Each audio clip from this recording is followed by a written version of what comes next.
will be made available to all participants. So if you registered, you'll receive a link that will provide you access to the PowerPoint presentation. If you are not one of our panelists and for some reason you're not muted, I would ask that you mute your phones. We're going to take questions, but we'll be taking them using the chat function. So if you would mute your phone so that there is no background noise so that we don't hear anything that's happening. If you are a presenter and you're not speaking, I believe that's all for our housekeeping notes. So why did we decide to host a How to Bid event? We realize that every agency within our state, the local government, community college, cities, and even the airport has a different process for bidding. We decided to host this event with our state and local business partners to help businesses, but specifically small businesses, learn how to bid, or at least get some information on how to bid. We know that there are differences between the state and local governments, how they handle procurement, and we hope that you'll walk away learning a little bit more about how each agency deals with bidding processes. We know that there's going to be a lot of information presented, but don't fear. You can send questions through the chat, and you can follow up with our presenters after this. You'll have their contact information in the presentation. Please feel free to use the chat to ask questions. When you're asking your questions, if you would, identify which agency you're asking the question for so we'll know who to direct the question to. And without further ado, I'm going to announce or introduce our speakers. First, we'll be hearing from Kimberly Williams and David O'Neill from the North Carolina Department of Administration, Division of Purchase and Contracts. Then we're going to hear from Pamela Gales from the Wake County Public School Systems. After that, we'll hear from Keisha Davis from the Durham County MWBE program and Lakeisha Shaw from the City of Raleigh MWB program.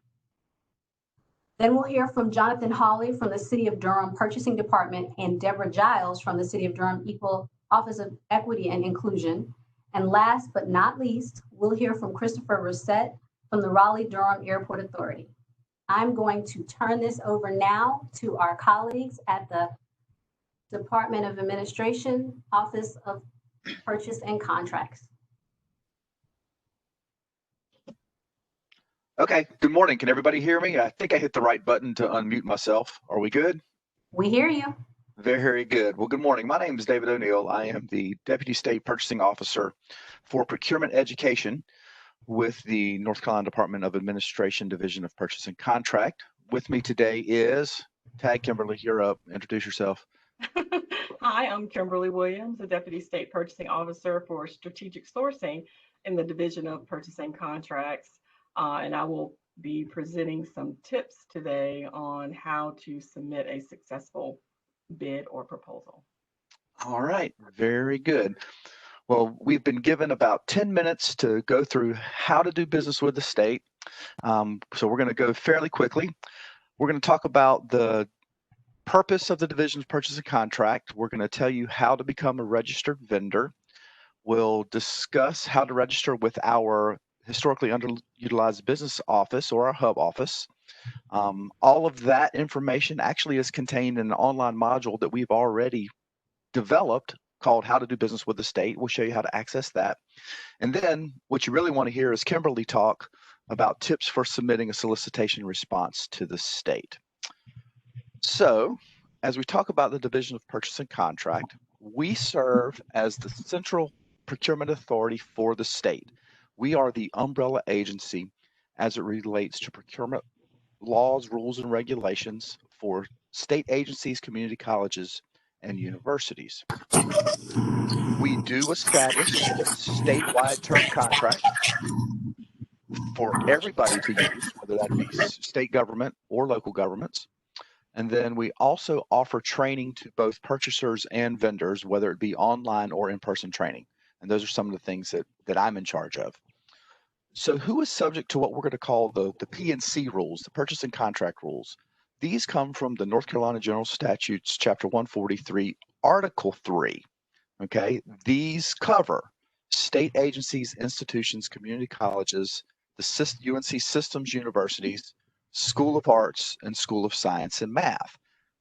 That is Article 3. Those rules are written into state law, into general statute, and we have administrative code that goes around them. When you hear P&C talk, we are talking about those folks.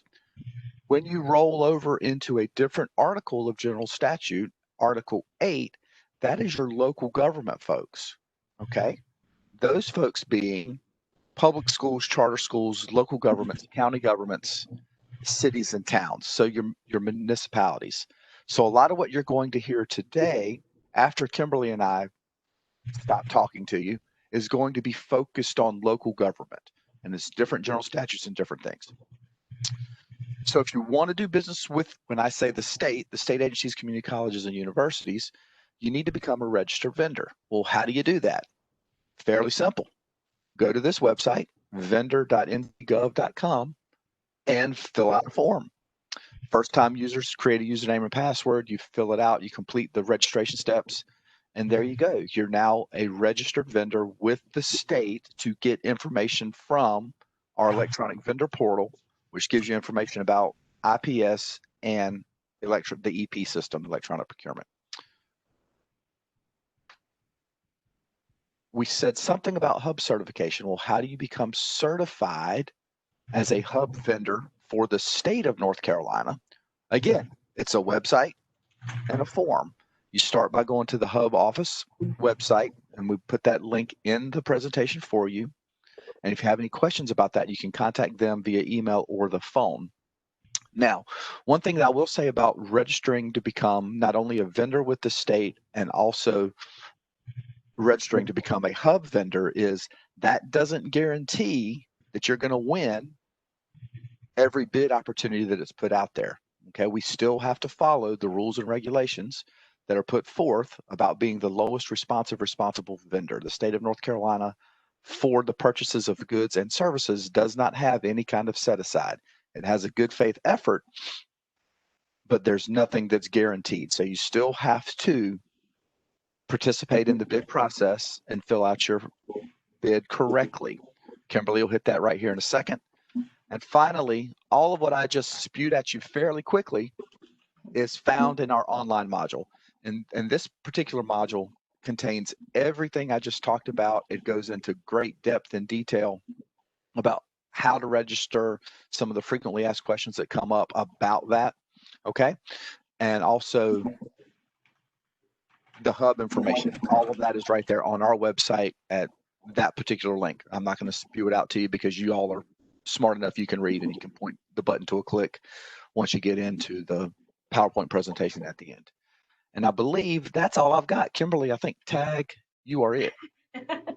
Well, thank you very much, David. I appreciate it. So yeah, I'm going to give you some tips on submitting a solicitation response, a successful response. Some of these may seem pretty basic, but in my experience over the years, although they seem basic, they just don't happen all the time. So one is, read the solicitation very carefully and thoroughly. Ensure that you submit, use the submission method that is put in the solicitation document. Pay attention to words like must, shall, will, required, mandatory. Follow the directions precisely. Prepare detailed and organized responses.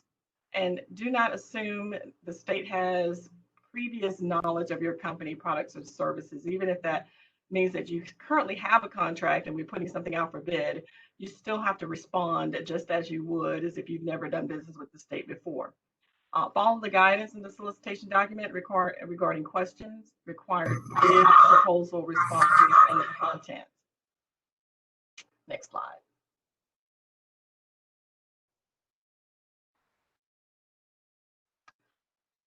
Okay, so one of the things that I like to bring to mention is one of the first things you'll see when you open up a solicitation document on our website is that cover page. It'll contain the bid number, the bid opening date and time, who to direct your questions to if you have any for an IFB or an invitation for bid or a request for proposal. Make sure you retain that information because at the end of the process, when we tabulate the awards or tabulate the bids and post who the awardee is, you'll need that bid number in order to access that information. And again, read the information very carefully. It's really important that you do so. On this page, it speaks specifically, even though everything's highlighted, there are times before the pandemic that we used to allow people to submit their bids by just mailing them in or dropping them off at our office. But due to the pandemic, we have gone to all bids being submitted via our North Carolina bid system, which is the North Carolina Business Invitation Delivery System. And that's where you will upload your bids or your responses electronically. Next slide, please. So one of the things that I wanted to mention is bid contents. In every solicitation document, there's a paragraph or an area or section that will tell you exactly how to populate the attachments, what information you need to return in your bid response. What I've learned over the years is that some people ignore this and they don't return everything, or they don't sign the things that need to be signed, or fill out the forms the way that it tells you to fill things out. When you do that and you don't follow what I've said previously about shalls and musts and required information, that means that you have eliminated yourself from the process. It's not something that we can go back and try to correct for you. You have to make sure you provide this information up front. Again, if you do not, the state reserves the right to put your bid to the side and not consider it any further. So just keep that in mind. And a lot of times you'll see there are different types of bid contents. For an invitation for bid, you might see what you're looking at here. For a request for proposal, it may look a little different. Next slide, please.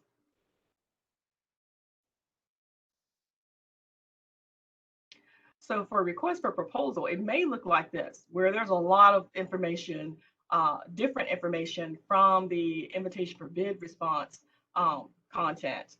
So everywhere that you see shall or must, and even a sentence that say failure to comply will result in your bid being disqualified, pay close attention to those things, provide the exact information that's being requested.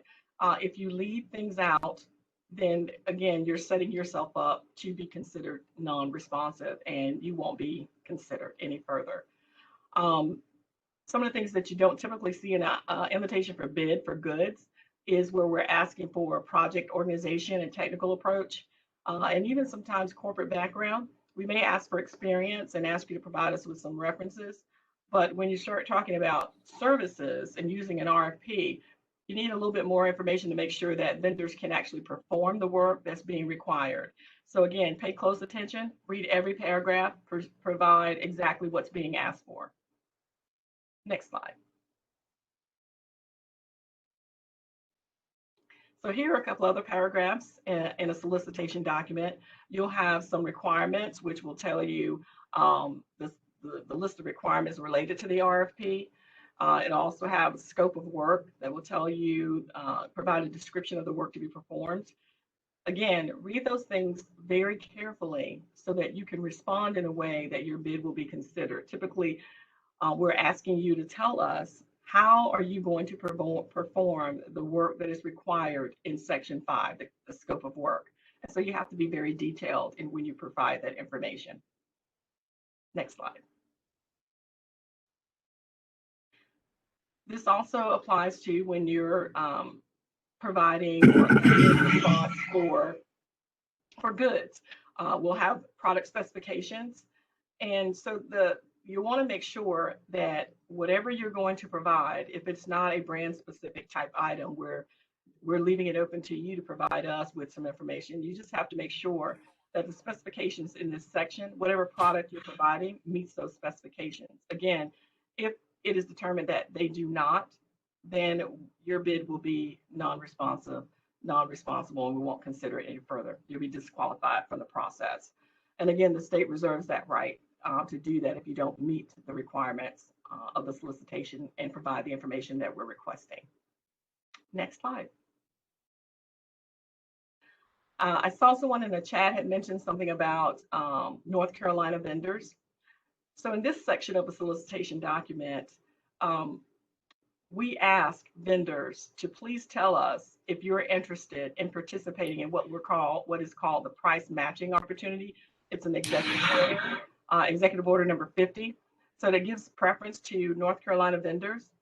Some people don't complete this section, even if they are North Carolina vendors. I recommend that if you are a North Carolina vendor, that you complete this section. And what happens is that if there is a non-North Carolina vendor that is the lowest bid, meeting all the specifications, you will get an opportunity to match that price. And if you're able to match it, then you could be considered getting that award and being awarded that contract for those goods. So just keep that in mind. Just fill it out, say whether or not you're a North Carolina vendor and that you're willing to take the price matching opportunity. Again, if we send you a request to say, are you interested in taking the price matching opportunity? And you say, you know, I think their price is too low and I'm not going to be able to match that price, then that's fine. And you just won't be able to match it. But if you don't check that box, we won't even consider giving you an opportunity to price match. So just keep that in mind.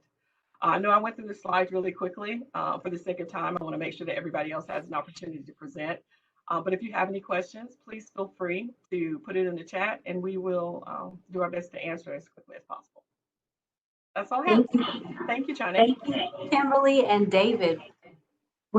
Like Kimberly said, if you have questions for the state of North Carolina, for Kimberly and David, please put them in the chat and identify who you're asking the question to, and we'll circle back if there is time. So next we'll have Wake County Public Schools, Pamela Gale. Good morning, everyone. Good morning. Today I'm going to try to give a little bit of information about Wake County Public Schools and how we do our bidding process there. Thank you all for showing up today. I'm going to try to put a few pieces of the puzzle together with Wake County Public Schools. Is sort of similar to say we're quasi-state, quasi-local government, you know, because we do receive funds from the state. So some of our projects are state funded, some of our projects are you know, totally local government or, you know, Wake County Public Schools. The majority of them are. And I'm going to talk a little bit about construction and a little bit about procurement. Some of Wake County's public schools core beliefs are, supplier diversity core beliefs are that what is supplier diversity to us? It is the practice of intentionally including MWBEs when procuring goods and construction projects. Who are diverse suppliers to us? Small, minority, women-owned, and disabled businesses. What constitutes including a diverse supplier? This one is important to me because including a diverse supplier means that the diverse supplier are invited to participate in all contracting opportunities, and that's what I try to ensure. Why is the supplier diversity so important? Opening procurement opportunities to suppliers from a variety of backgrounds, viewpoints, and experiences yields us a better business outcome. Using a larger and broader pool of potential vendors creates greater competition, number one, and provides new and innovative business solutions and economically empowers the diverse community in which Wake County Public Schools operates. I'll just say, in other words, it just makes good business sense for Wake County Public Schools to engage in supplier diversity. Next. Some of the objectives today in my quick 10 minutes that I have here, I'm going to try to, you know, show you the different types of bids, types of competitive bid contracts, and, you know, help you understand how contracts are awarded, the different types of service contracts that we have. Next slide. Next slide. A contract is needed most of the time with Wake County Public Schools on all our formal bids. Anything that's in the informal range, we don't do a contract for. All construction bids and most services, and I'll tell you why I say most services a little later on. Next slide.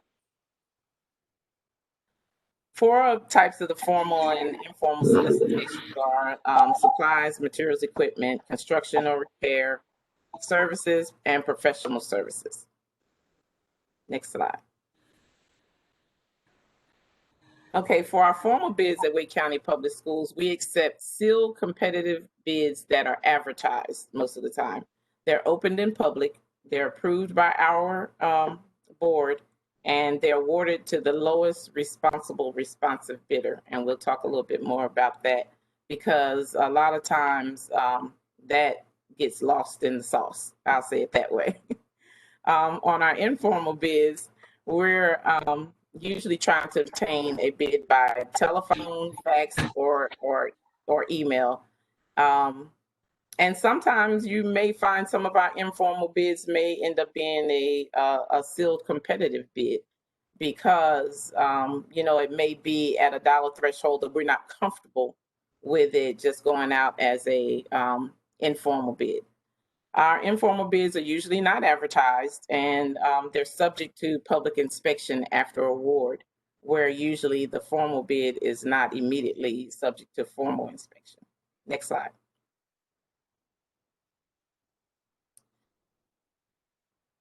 Now, when we're determining the lowest responsive and responsible bidder, when we receive your bids, when you send in a response to our bids, we want to make sure that, of course, in the formal bidding range, we're getting the lowest cost. That's going to be the best for our agency. But when a lot of times when we talk about a responsive bid to a lot of people just don't understand. So I want you to understand, I'm going to go over some of the things that make you, the bidder, a responsive, turn in a responsive bid to us. First of all, we ask the question, is it the lowest responsive bid? And if it is, yes. Then we ask, do the bid meet the applicable legal requirements? And does the bid conform substantially to the bid specifications that we sent out to you? So if you send in your bid and we determine that that part, is okay, then we're going to move on to the next step.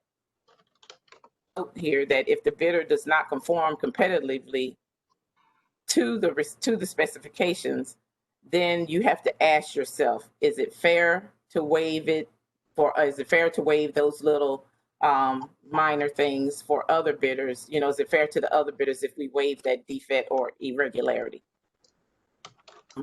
And would waiving the defect or irregularity give the bidder an advantage? We want to make sure that we don't do that. And so if you're a responsible bidder, now to go into, that was responsive, to go into a responsible bidder, if you're the lowest bidder and we consider the quality, the performance, and the time specified that your bid has, you have put into the bid, then we're going to consider you a responsive bidder. And then we'll go on for that. But if we don't, we're going to put in, the time to make sure that we're looking at your bid closely and making sure that you have the ability to perform the contract, that you have the financial resources, and that your skill and judgment and integrity are in place when you're considered a responsible bidder. And that's what we're looking for on most of our bids. I sit on most of the evaluation committees, and that's the things that we go over each time before a bid is rejected. Request for proposals and service technologies. Next slide, please. When we're talking about request for proposals and services, is totally different. Most governments are not required to bid out services. So aside from design and the design services and the RFQ process, but we want to make sure that you do your requests for proposals that meet our specifications also, because we have formal proposals that we do send out. Each government is allowed to set their bidding process at whatever level they want to. So most local governments are going to bid their services out and have them be formal, because they want to get the best qualified firms in that they can use. So in the proposal process, the proposal is evaluated, timeline is put in there, and we can decide whether or not we want to advertise it. And most of the time we do if it's a formal proposal, and whether or not to open proposals to the public or not. Proposals are not like construction and formal procurement bids where they're open in the public. They can be, but they don't have to be. And at Wake County Public Schools, most of our proposals are just received. Next slide. Request for qualification for professional services. Architect and engineers on the call, you know about this process. It's a qualification-based process. And sometimes we're referred to the Mini Brooks Act because it's based on federal law that requires local governments to procure architectural, engineering, and surveying this way, and construction or construction management. And at Wake County Public Schools, we do a lot of CM at risk.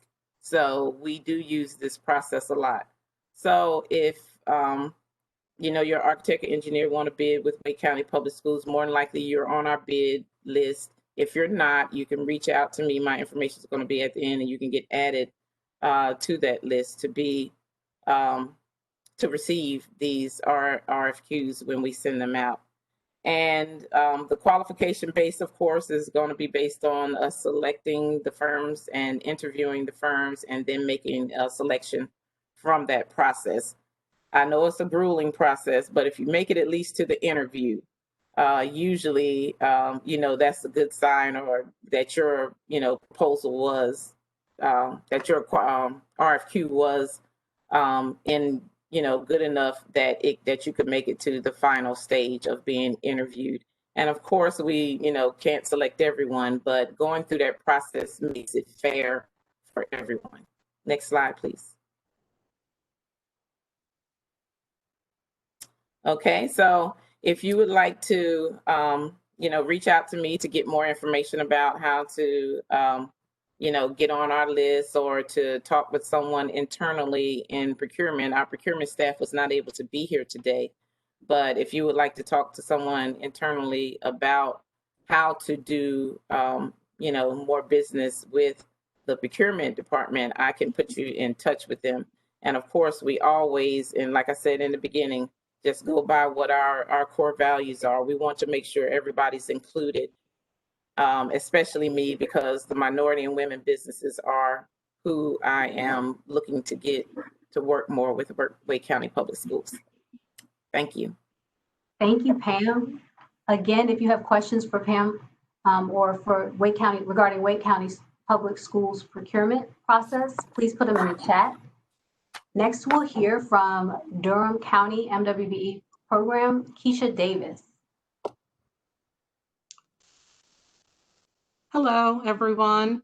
I'm going to be talking to you a little bit differently. I'm going to be talking about the MWBE program that the county has and how the MWBE program is important to the bids process.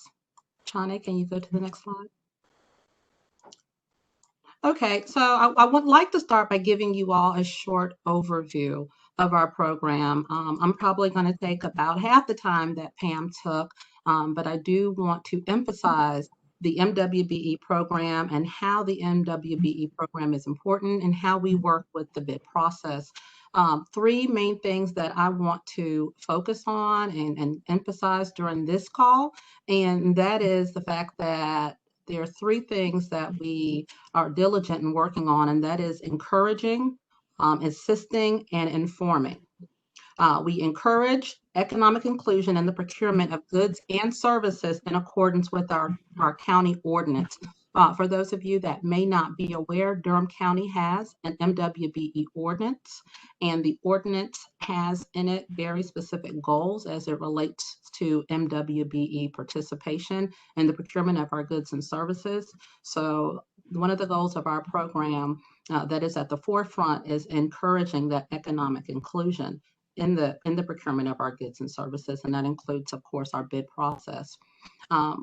Within the program, what we do is assist internal and external stakeholders with creating strategic relationships. So we have, in collaboration, a lot of times with the city of Durham, we'll have outreach events, we'll have trainings that are designed to overcome contracting barriers.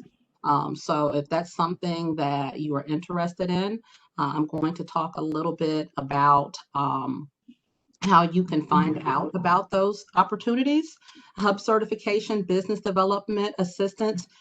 We do assist with hub certification, and this is a part of the relationship that we have with the Department of Administration. And even there's some business development assistance. So we have some trainings that start at the very basic level. One of the ways that we inform is through our social media outlet. We are on Facebook. So if you're on Facebook, please follow us at ECOMWBE. We have a monthly bulletin / newsletter. If you are not subscribed, I encourage you to reach out to me. My email address is on there. I'll add you to our distribution list. We have a website that we have a wealth of information on. And on that website is also a link to our bid opportunities page, which has an eBid vendor registration portal. Shawnee, can you go to the next slide? So for the sake of our program, I think I saw in the chat that someone asked about women if they were considered an MWBE. And for our program, in accordance to our ordinance, if you fall within one of the categories below, African American, Asian American, Hispanic American, and I can't see our bottom one,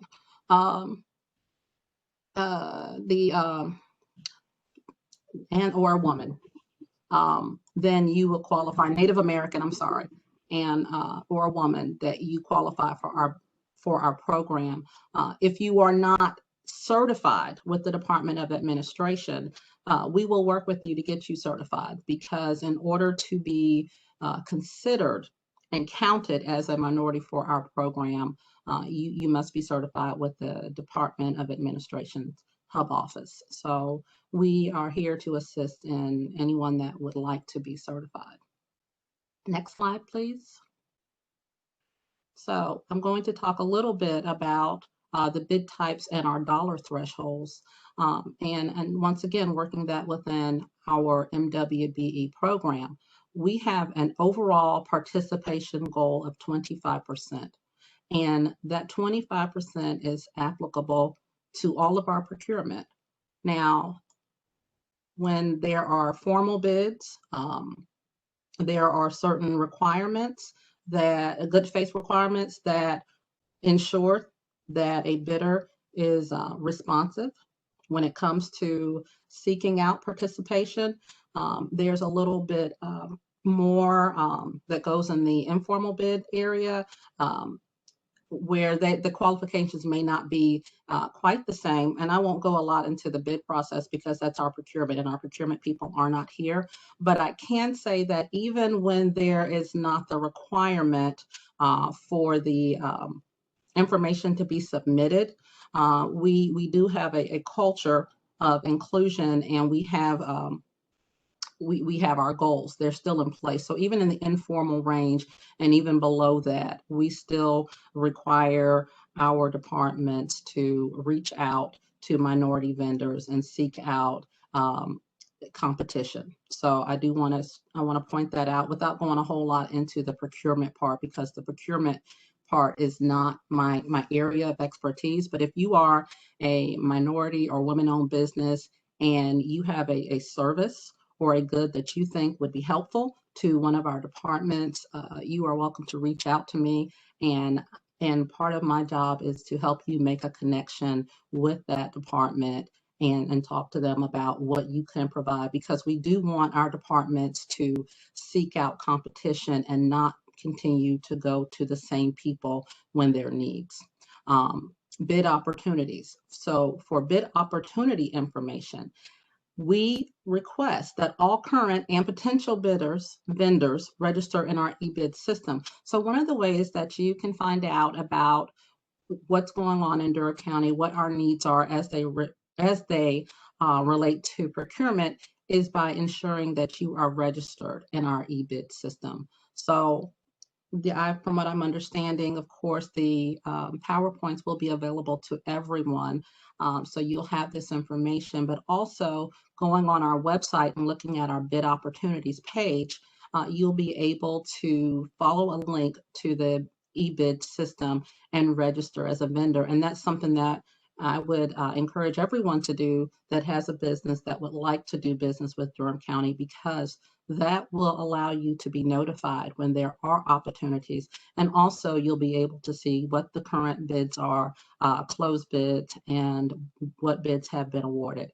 So I do want to emphasize the bid opportunities information is out there, and request that you do register on our eBid system. Next slide. Contact information for me is listed here. I won't read over it. Once again, I am the MWBE coordinator, so my goal in talking to you may not be as comprehensive in going over the bid process, but I do want to emphasize how important it is to Durham County government that we are engaging with vendors that are minorities and women-owned and all of our procurement of goods and services. And if you are one that is interested in doing work with us, or you just need some assistance and guidance as far as certification, please reach out to me. I would love to speak with you. Thank you. Thank you so much, Keisha. Again, if you have questions for Keisha or Durham County, please put them in the chat. Next, we will have Lakeisha Shaw from the city of Raleigh. Good morning, everyone. Thank you so much for having me as a part of this presentation. We are certainly delighted to be here. We are going to, today I'm just going to discuss information about registering to do business with the city, and then I'm going to do an overview of the business process, the bidding process related to goods, RFQ, request for qualification, RFP, request for proposals, and then around our construction and repair process. We also have tips and best practices to share with you at the end for submitting a successful proposal or bid as well. So we'll move to the next slide, please. So just to talk a little bit about registering to do business with the city as a first step. So we would encourage you to register via Raleigh Supplier Connection. And so you'll register your company through the city's Raleigh Supplier Connection. The Raleigh Supply Connection self-service portal is the single source of information for companies looking to do business with the city of Raleigh. Information provided during that registration process will increase the visibility of your company to all departments. So all of our departments typically will go to our Raleigh Supply Connect portal when they're seeking out businesses to participate as a part of city contracting opportunities. So I would encourage that as a first step. Also not mentioned on this slide, and I will talk just a little bit about the MWBE program, is to encourage you all to subscribe to the MWBE program's listserv as well, so that you can get project notification. And I'll touch on that a little bit more. Next slide, please. So register to do business with the city. You'll see the link here that you can navigate to actually go to registering via the self-service portal. And so I just took a snippet of what the page will look like when you go to navigate to through the hyperlink as to registering to do business with the Raleigh. Next slide, please. So an overview of the bidding process, when we look at goods or supplies, apparatus, and equipment, including lease purchases, you'll see the total amount of purchase, so up to $5,000. The procurement method is going to be considered as an informal quote. And so the department is typically going to obtain one or more verbal, fax, or online quote. When the dollar threshold exceeds $5,000 but is less than $30,000, that's going to be an informal bid. And so the department is going to attempt to obtain at least 3 written bids for that. $30,000 to less than $90,000 is going to be an informal bid.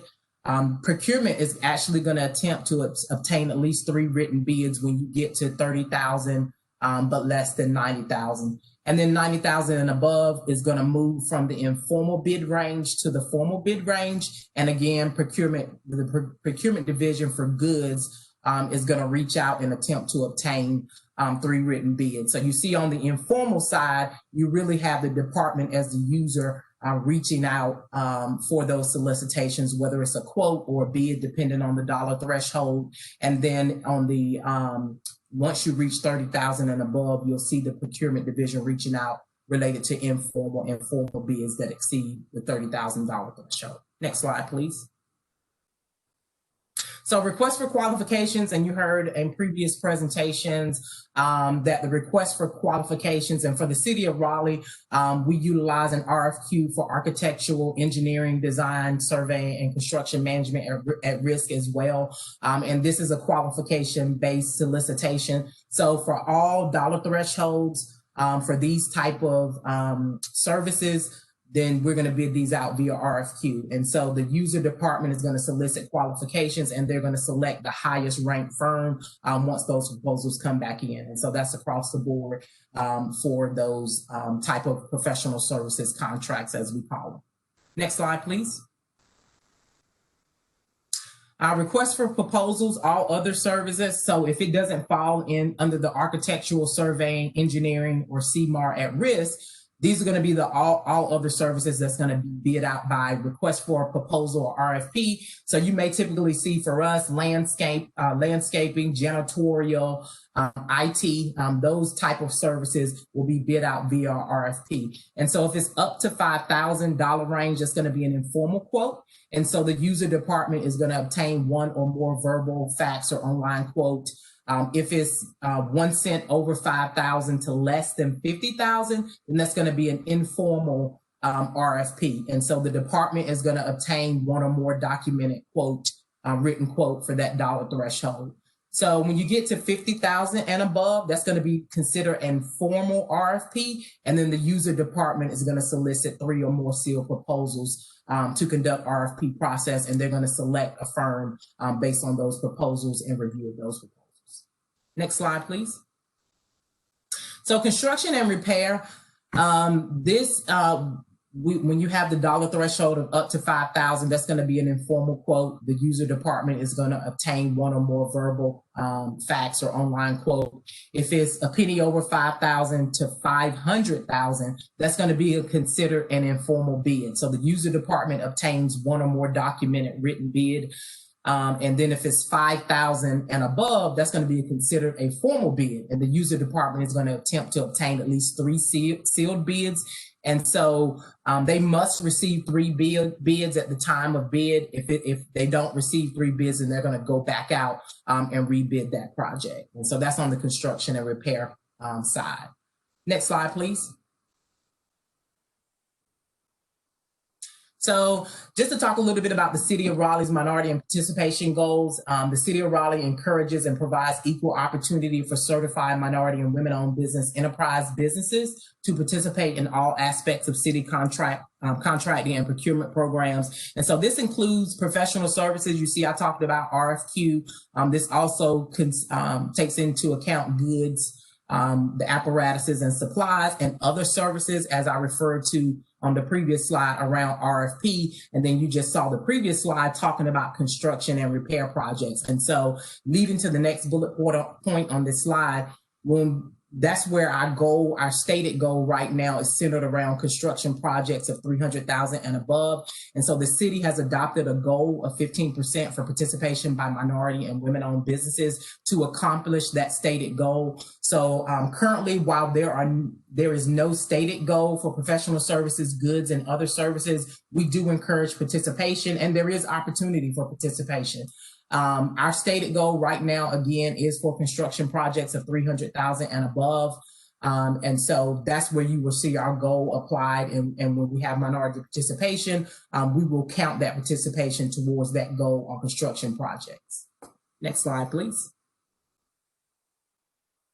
And so we wanted to share some tips and best practices around submitting a successful proposal or bid. And so we want to bring your attention to dates, deadlines, and locations as being a critical key component to a successful submittal. The pre-bid meeting date, when you're talking on the construction side or if it's going to be a pre-proposal conference when you're talking on the RFP side, or you may have a pre-submittal meeting when it's an RFQ. So you may hear those terms, pre-bid, pre-submittal, pre-proposal, pre-conference meeting related to the city of Raleigh and projects that are being bid out. So we do encourage you to attend the pre-bid meetings, especially if they're mandatory. This is going to be an opportunity for you to ask questions during that meeting. Everything is public. And so we do encourage you to show up to those meetings and ask questions. Also be mindful of the question due dates for the addenda, because they will specify that there is a deadline for questions, and be mindful of that date. Bid open meeting dates, be mindful of that. Also the construction duration when we're talking about construction projects and that timeline of the duration for that project. The next item is forms. So making sure that you're submitting all required documents, that the documents are clear and legible related to your writing.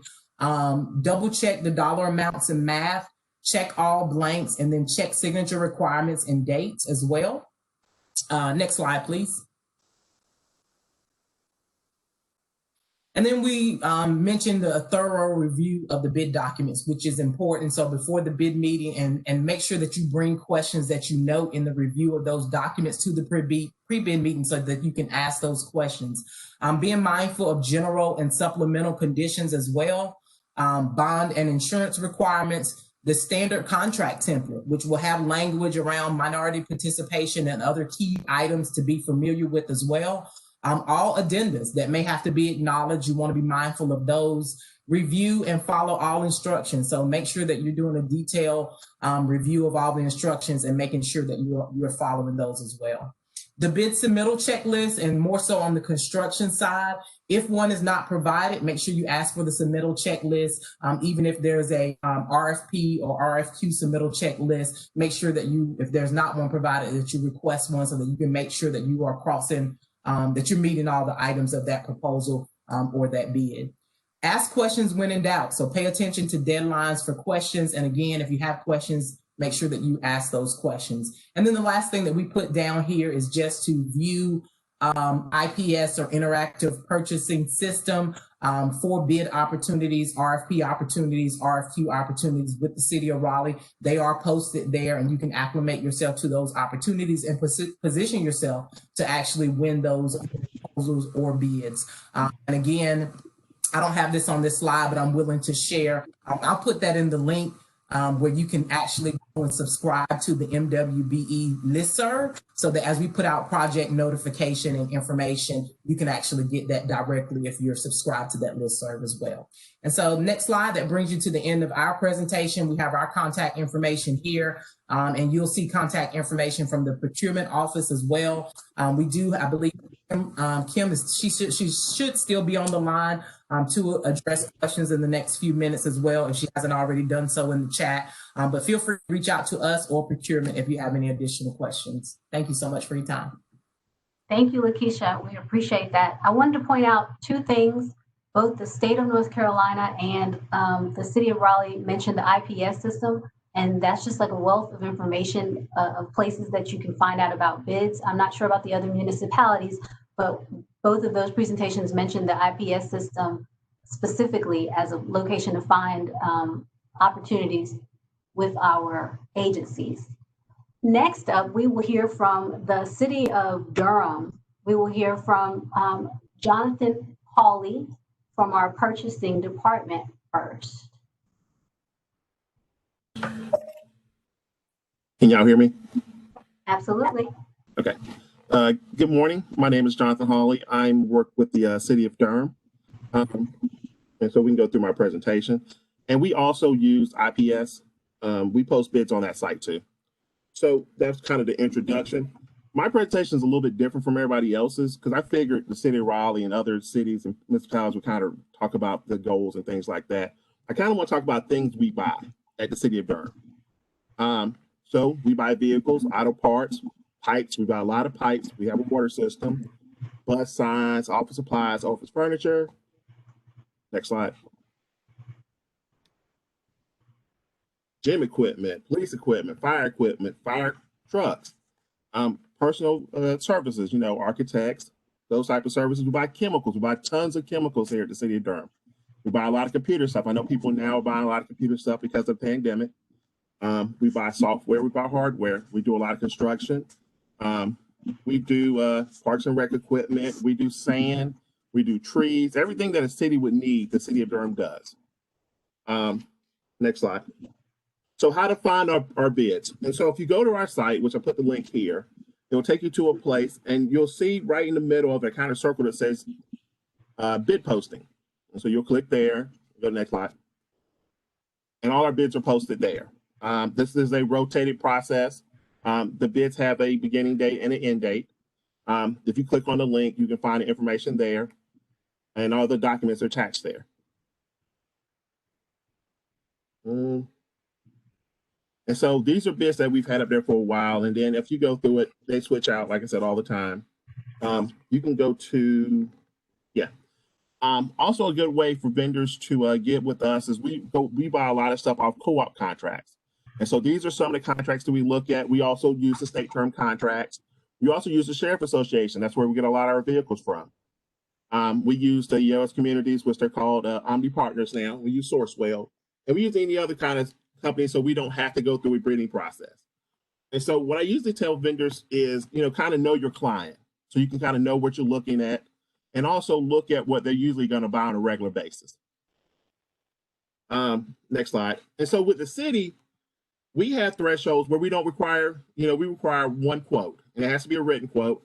And so both our numbers are the same numbers, $2,500. And so if you're a vendor providing a good or a service and it's under $2,500, then all we ask is that you send us a quote when the vendor contacts the information. We use the hub database a lot to send information out. And so what we'll do is we'll pull the email addresses from there. We'll forward the information out saying, we're looking for, a table. And so we'll send that out and see what responses we get back. And so we use that list a lot too. And so I used to tell vendors, kind of know who you're buying stuff from. And also kind of, look at us as, a opportunity to help you meet the departments. And so I ask vendors when they come in is to kind of introduce their stuff to us and we can share that information to the department. Next slide. All right, so that's really it. I didn't want to go too long because we only had 5 minutes. So the next slide has my information, I believe. Yep, that's me. So now it's Ms. Giles' turn. Good morning, everyone, and it's my pleasure to be with you today. I'm going to be giving you a few comments from the city of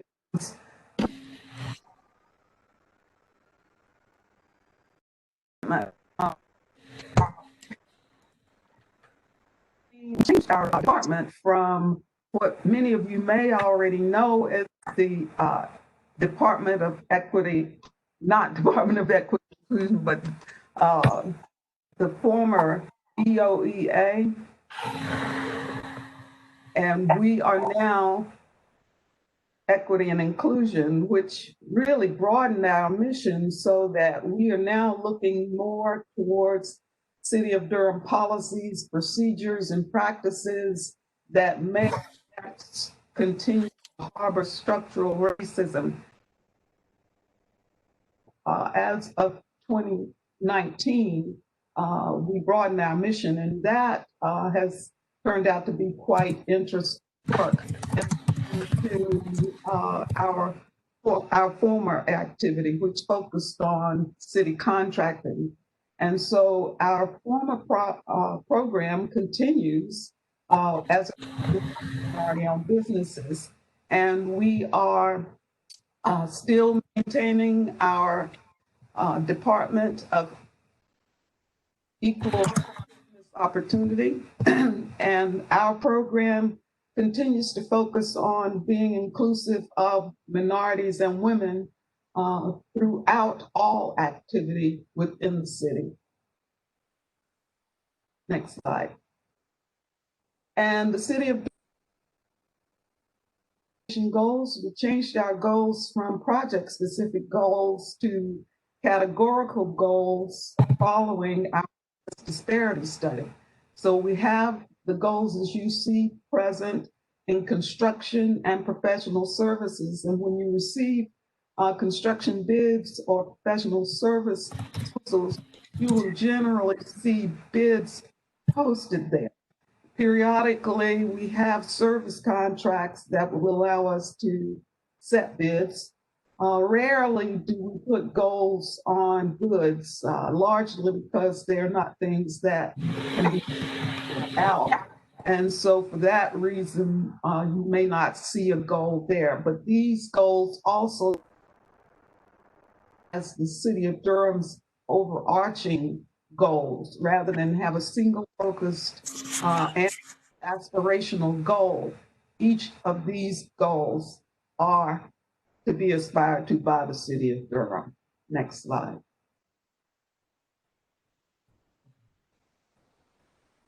We look for firms in the Department of Administration sub-office.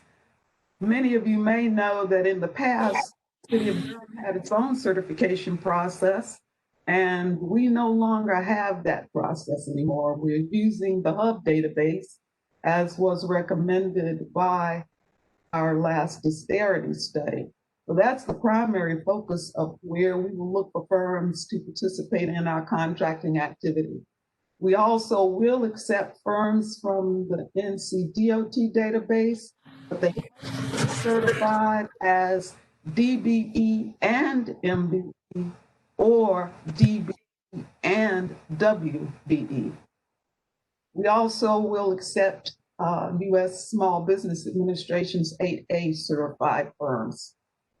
Next slide.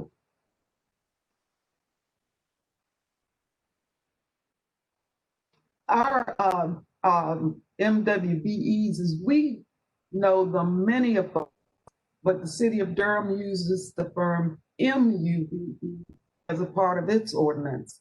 And MUBE, underutilized business enterprise, and that's all ethnic minorities. And this is inclusive of males and females who are ethnic minorities.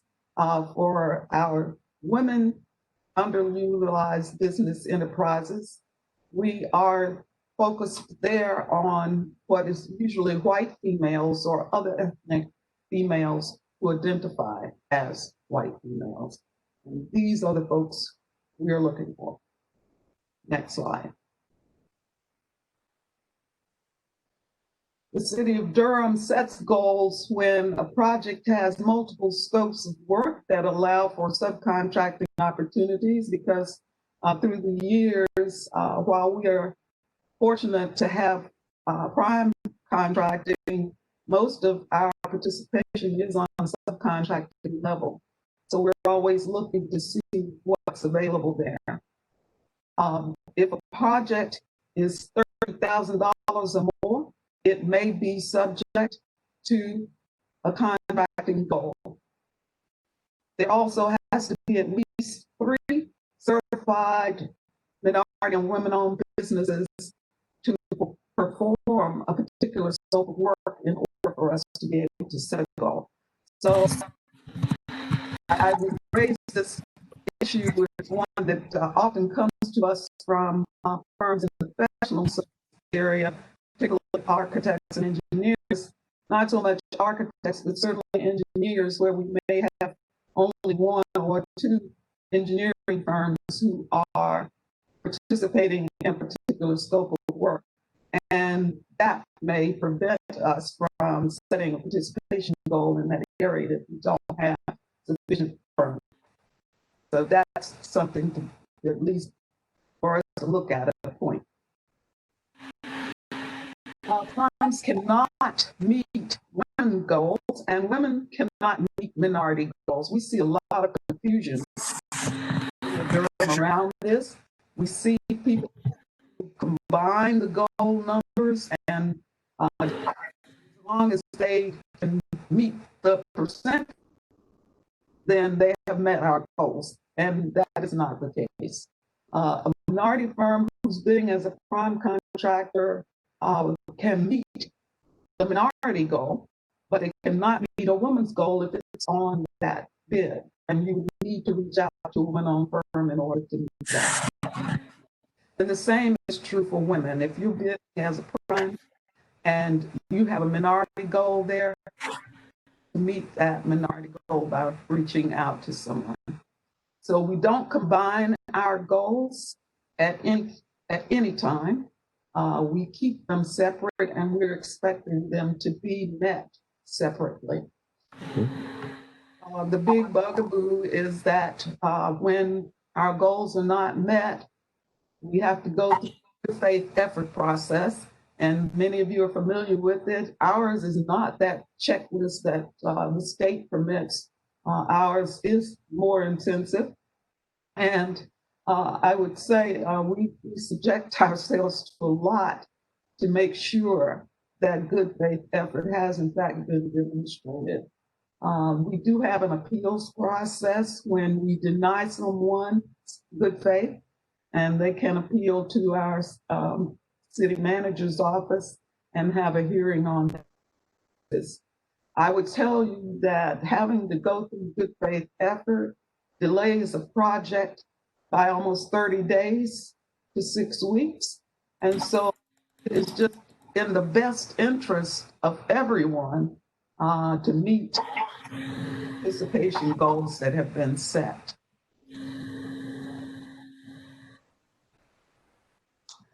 To find work for the city of Durham, Jonathan just mentioned the portal for bids and proposals.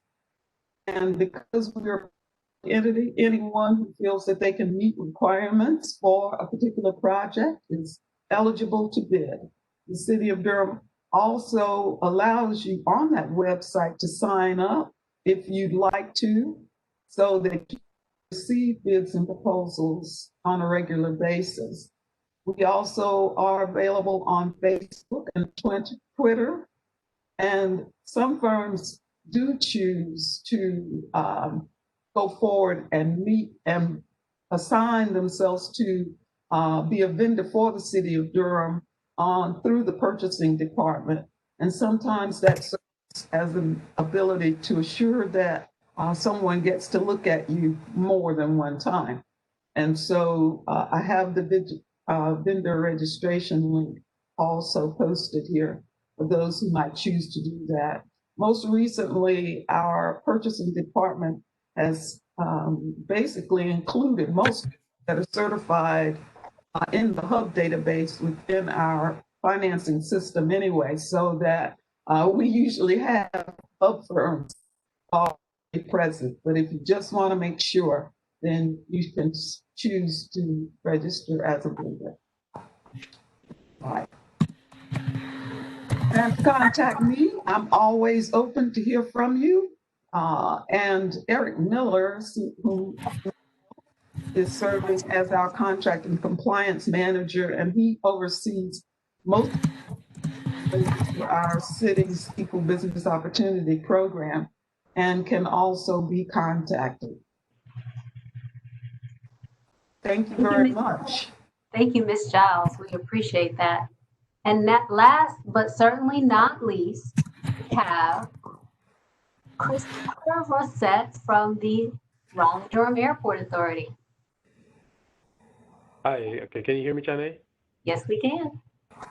All right, so hello everybody.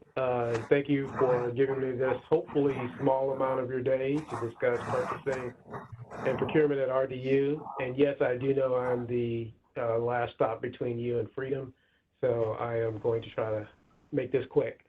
And I think Johnson stole my presentation, so that should make it go even faster. But anyway, first of all, I'd like to introduce you to some of the faces here with our procurement team. We have a lot of wealth of practical experience with local government purchasing. Travis Pierce has been with us for about 6 years now. He's our veteran. He spent several years with the city of Charlotte. Ashley Wages has been with us for about 3 years now, after coming to us from Fayetteville State. Dale Poole and Corinne Lasevsky are our relative newcomers. They've been with us for a little over a year now, Dell came to us from UNC, had a ton of experience handling IT purchasing. Corinne came from the city of Durham, but she's had multiple stops with housing authorities around the country. So it's an interesting group with a lot of substantive experience. Myself, again, my name is Chris Rosette. I don't get down in the weeds like those other 4 individuals. I have a dual role of Director of Procurement as well as staff attorney. Here at RDU, we have decided to embed our procurement office within the legal and compliance group to try to keep some of those compliance elements present at all times. Next slide. So while RDU is a state authority, we do operate under the laws for local government. So our requirements will resemble a lot of those that you've seen earlier today with Durham and Raleigh and the counties. Our procurement responsibilities here are split between the construction group, which obviously handles construction contracts, our revenue group, which handles either issues or contracts with the airlines or concessionaires or Uber, Lyft, those kinds of arrangements. Then everything else is handled here in procurement. And so while this is centralized with this procurement group, I do want to emphasize that it's still important for you as vendors to try to get to know leaders of our different departments here.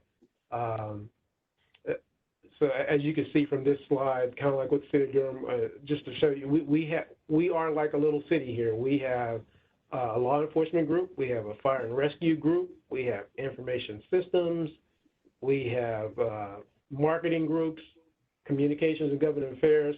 So if you sell goods or services to those kinds of organizations, then it would behoove you to try to get to know some of the people who are actually in those departments rather than just the procurement group. Next slide.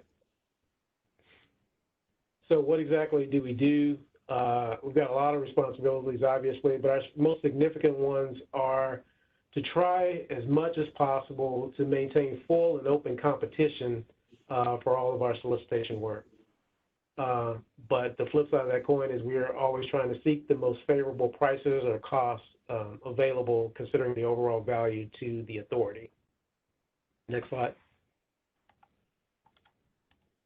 So this slide is just really kind of meant to show a lot of the people who are involved in our procurement process, just as anything over $100,000, for instance, or anything over a year that's going to last for over a year has to go to our board to be approved. But most importantly, if you look down towards the bottom, our managers and our directors and vice presidents play a huge role in procurement, as they supervise the daily needs of their departments. And this is kind of, again, why I said it's important for you to get to know them as well. Next slide. So I apologize. I know this slide looks a little busy, but if you look at it, hopefully it teases itself out pretty well. I just wanted to give you sort of a picture of the analysis that we go through when we're buying goods, goods and services. The next slide is on services, but this one's for goods. So as you'll see, things under $5,000 when we're buying goods, this is again why I say you should try to get to know the department leaders. Competition is not required for those kinds of purchases. They are done at the discretion of us in procurement and those division leaders. And the decision-making standard is to use their best professional judgment to obtain the best value for the authority. So there's a lot of flexibility there at those dollar levels. If you start to get over $5,000, from between 5 and 90, we call this our informal process. Like you've sort of seen with some of the other groups today, we try to get at least 3 quotes. We usually do these by email blast, even though sometimes we can do a formal advertisement or RFP if the situation merits it. And like with a lot of the other groups, our award will go to the lowest cost responsive bidder. That's a North Carolina requirement that all of us comply with. You get over $90,000, then we go into our more formal, full-blown advertisement process. Again, we're trying to get 3 written bids. We will generally place these RFPs or IFBs on our rdu.com website. but we may post this information on other websites as well. People have mentioned IPS earlier. We dabble in that. We're trying to get more over there, but we just haven't quite gotten there yet. Again, the same award standard goes to the lowest cost, responsible, responsive bidder. Again, this is for goods. Next slide, please. So just to show you a similar slide for when we're buying services, it's very similar. The two main differences are our cutoff between formal and informal is $50,000. I think you might have heard $30,000 from some of the other participants today. And then the second is, again, we're not as constrained by state law as when we're trying to buy goods. So with services, we're not confined to the lowest cost standards. Instead, our contracts will go to the highest scoring proposal that we feel is best able to provide the services that we need in the manner and at a cost that's in our best interest. So the standard there switches a little bit. Next slide. Excuse me. So just some general information to take with you. When we're buying IT goods and services, we will use the best value procurement method versus some of those I just mentioned. This allows us a little bit more flexibility. We're not stuck on buying the lowest cost solution. We can look at the best overall solution for the authority. For instance, you know, if we're buying 20 more cameras to supplement our fleet of 100 cameras, we're not going to buy the cheapest camera. We're going to buy the camera that best fits into that overall security network. Another thing is we don't like automatic renewals in our contract documents. It's one of the first things that I look at as a lawyer, and things that we will generally not sign off on. But that's not to say that we won't do a multi-year contract. We do multi-year contracts. Generally, 5 years is about the maximum that we'll do. Excuse me. And even within those, you'll see there'll more than likely be a 3-year contract with a couple of 1-year options on the back end of those. Next slide. So coming down the home stretch of my presentation here, we generally like to communicate, or we're trying to communicate more and more through our rdu.com website, this doing business with RDU page. Some of you may have seen it. If you're interested in doing business with us, we ask that you go in and use the vendor contact form that you see on the right-hand side of this slide. It allows you to put in your contact information and your competencies. All of that information then funnels into a database for us that we're maintaining. I will be totally transparent. Our database is about 6 months old, so it's still growing. And unfortunately, if you sent us indications of your interest more than about 6 months ago, it probably has not been manually moved over. So if you want to take a few minutes and go in and put your company's name and competencies there, that will help us let you know in the future when we have something that might be of interest to you. Next slide, Shane. So, and then down towards, this is that same web page, but just the bottom part of it.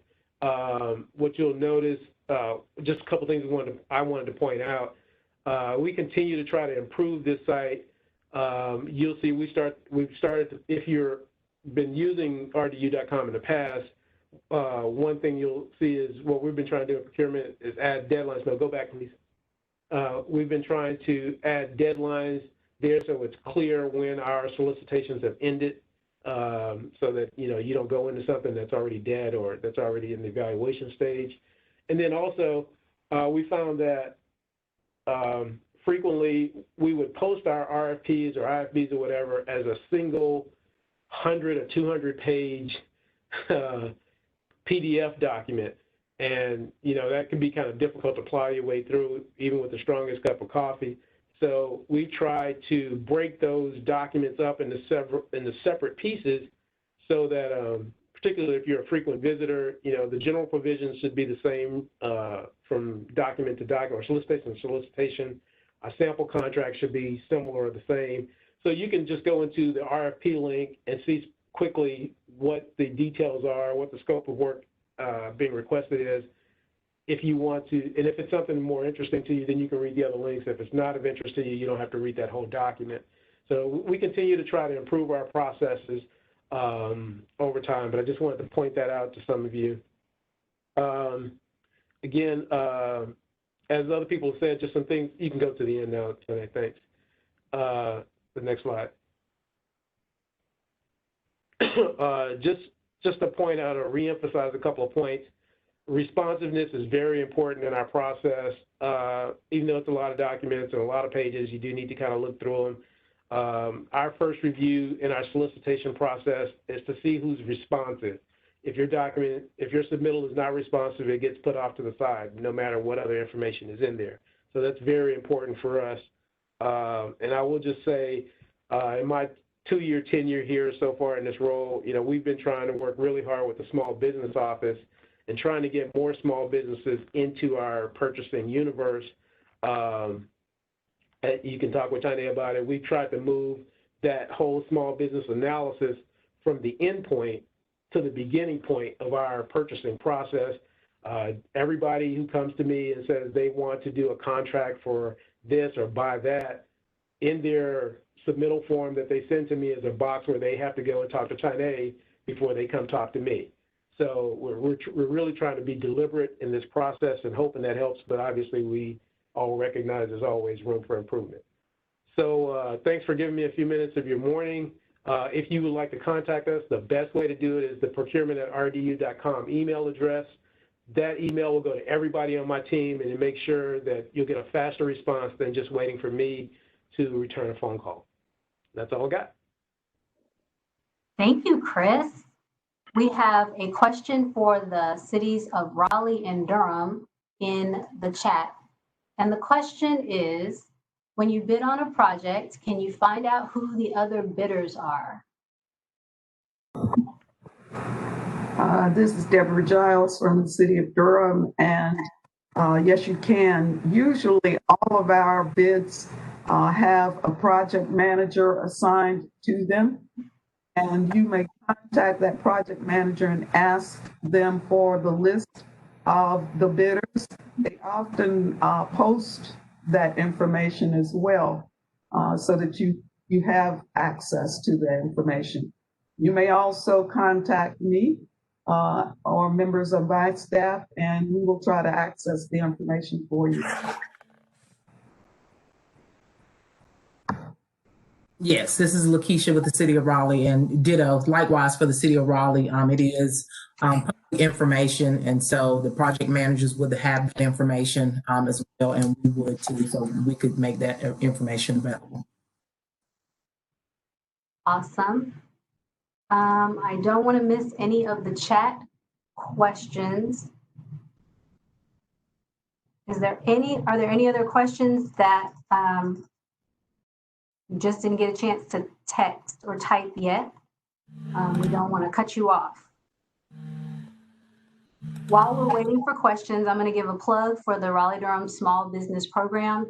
There were a couple of questions in the chat earlier about what certifications are accepted by our agency. So we do accept the North Carolina Department of Administration Historically Underutilized Business, the Hub Office certification, but we also have to verify that you're a small business. So there's some additional paperwork if you're a Hub certified firm.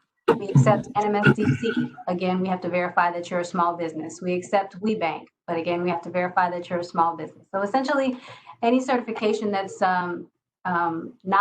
that is a third-party certification, that is not a self-certifying agency, we likely accept, but we have to verify that your business is small.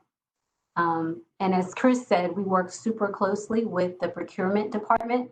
So it is a good thing to get in touch with the Small Business Program Office in order to learn about opportunities and just keep abreast of what's going on.